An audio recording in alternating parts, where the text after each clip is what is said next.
Mary David, ChimeTV. Adele, congrats on your directorial debut. Thank you. What was it like to step into the director's chair and tell stories of people who look like you and bring that to the screen? I loved it. I loved every single moment of it.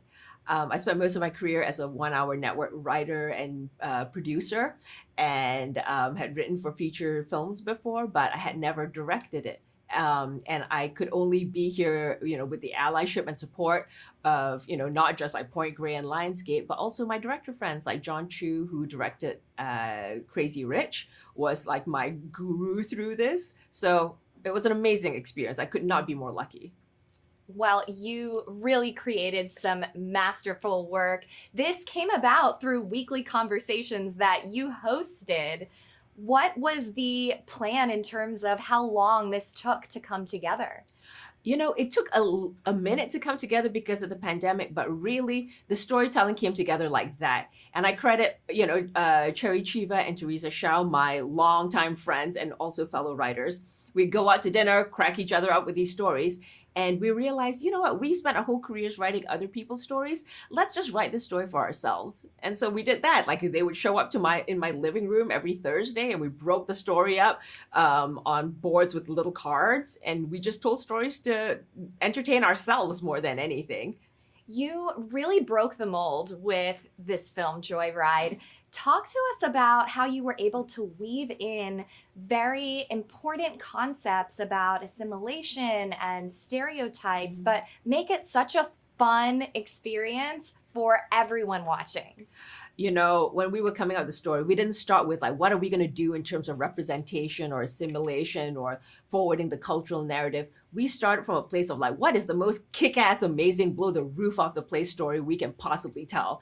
And because we're kind of like spicy, people, like that's what the stories became. Not to say that the themes of like assimilation and stereotypes that weren't there, because that's all our shared experiences. And it's not, you don't have to be an Asian American woman to know that. You can be a person of color, you can be from the LGBTQ community. We've all had that moment of feeling like we've been othered. And we didn't want to make it the center of the story, but it was just a lived reality for some of these characters. But that's not what they're about. They're just here to have a great time and to live their best damn lives. Were there any scenes that when you envisioned it at first, you thought, I don't know how this is going to come together, but then somehow it just blew you away? The K-pop music video that climaxes in a very special reveal. I remember when we wrote it and pitched it and talked about it, we fully expected any moment somebody's going to step in and go like, no, this is crazy bananas, you can't do this.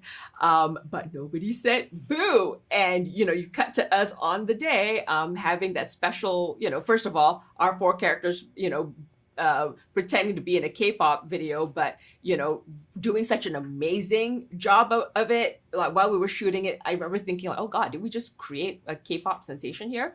And that it goes to, without giving anything away, this special little reveal. It was real tricky to shoot, but we got it done. And every time we've shown it in the theater, people lose their damn minds. Yes, I am a huge fan. I stan Brownie Tuesday and hope there will be a Joyride too. So. Oh my gosh. Thank you so much. Thank you. God, please. Thank you. Thank you. It was so lovely to meet Oh, you. You